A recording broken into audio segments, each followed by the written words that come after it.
Perkenalkan, nama saya Dian Hijratulaini dengan NIM 70702250011.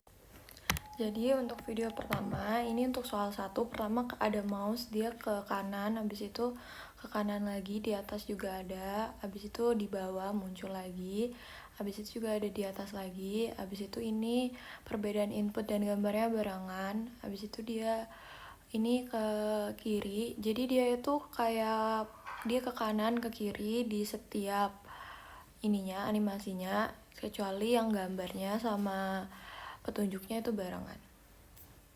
Untuk video selanjutnya yaitu tugas 2. Jadi pertama ada bola yang dilemparin, habis itu dia gerak. Setelah dia bergerak, tiba-tiba ada manusia, dia kayak nendang bolanya.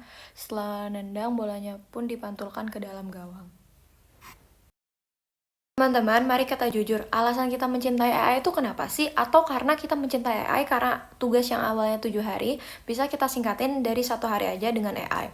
Nah, maka di sini aku akan bahas tentang AI di kelas, itu tuh revolusi belajar atau kematian berpikir kritis. Oke, untuk slide pertama adalah paradoks efisiensi atau the efficiency of paradox. Nah, AI itu seringkali memprioritaskan kecepatan, sedangkan pendidikan yang kita jalani sekarang adalah memprioritaskan proses. Nah, itu adalah hal yang sangat berbeda ketika guru-guru ataupun dosen menginginkan kita berproses nih belajar, sedangkan kita sebagai mahasiswa aja menggunakan AI untuk cepat kerjainnya.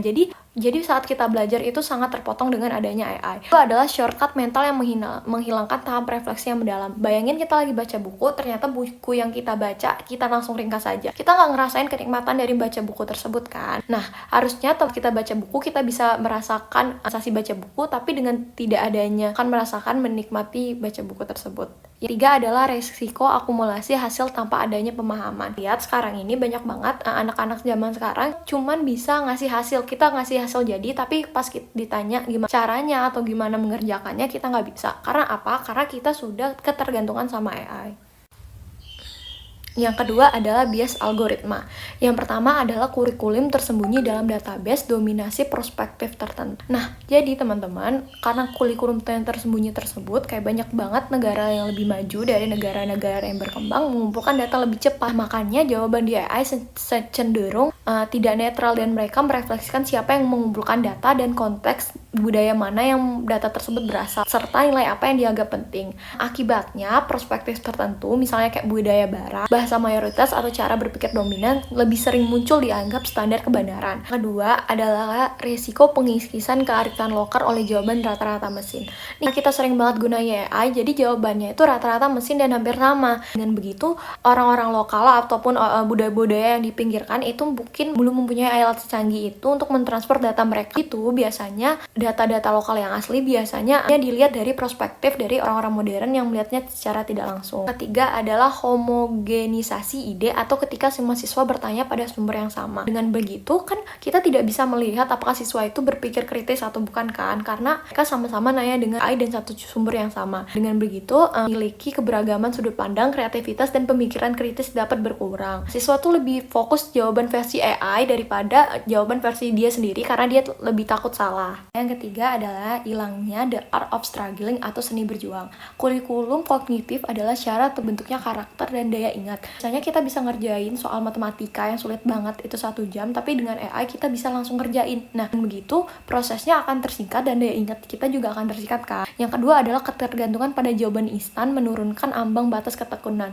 Biasanya kalau kita ngerjain soal yang sulit, kita akan frustasi dan ketika kita bisa jawabnya, kita akan senang. Nah, padahal seninya adalah saat kita merasakan. Yang ketiga adalah analogi dari efek GPS dalam intelektual. Nah, kita gunain GPS, kita emang dapat nih jalannya di mana, tapi kita tidak bisa menghafalkan jalannya di mana, jadi kita akan bergantung pada alat tersebut. Bayangin nantinya di masa depan, generasi-generasi sekarang tidak mempunyai problem solving mereka, karena mereka hanya bertanya pada AI secara terus-menerus.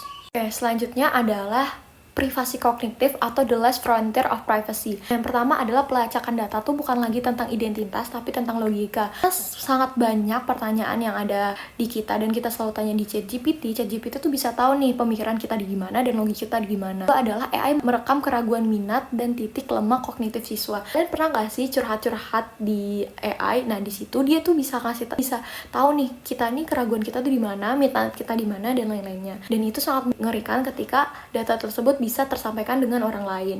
Ketiga adalah potensi manipulasi edukasi melalui micro-targeting psikologis. Kan aku udah jelasin dari awal kalau AI ini tidak bisa memiliki perspektif yang netral karena mereka mungkin condong ke budaya modern saja. Nah, itu edukasinya nanti karena kita terlalu percaya AI dan kita juga jarang mencari tahu hal lain, AI itu bisa memanipulasi pikiran kita dengan percaya kepada satu hal aja. Jadi secara tidak langsung kita didoktrin sama mereka. Adalah guru sebagai humanity bride. Kali itu kita tuh sering ditanyain apakah guru bisa digantikan oleh AI. Emang bisa, AI emang bisa membantu kita belajar, tapi guru memiliki kemampuan emosional yang tidak bisa digantikan AI. Nah, yang kedua ada kebutuhan akan empati, etika, dan pengalaman hidup yang tidak bisa dikodekan. Nah, AI itu emang bisa bantu kita ngerjain sesuatu, tapi dia nggak bisa kan kayak menolong kita secara langsung ataupun memberi support mental kita secara langsung. Yang ketiga adalah fokus masa depan, mengajarkan cara menjadi manusia di dunia robot. Nah, jadi sebagai pendidik tuh harusnya fokus masa depannya bukan tentang ngajarin lagi nih, karena kita bisa belajar dari mana aja kan, tapi mereka tuh mana cara mereka ngajarin kita menjadi manusia atau menjadi mahasiswa ataupun siswa yang sebenarnya di dunia robot saat ini. Nah, simpulan yang kita dapatin adalah AI itu emang alat bantu yang luar biasa, tapi jangan sampai menjadi pengganti diri kita sendiri. Nah, gunain AI sebagai memperkuat otak kita, bukan untuk mempensiunkan otak kita. Terima kasih.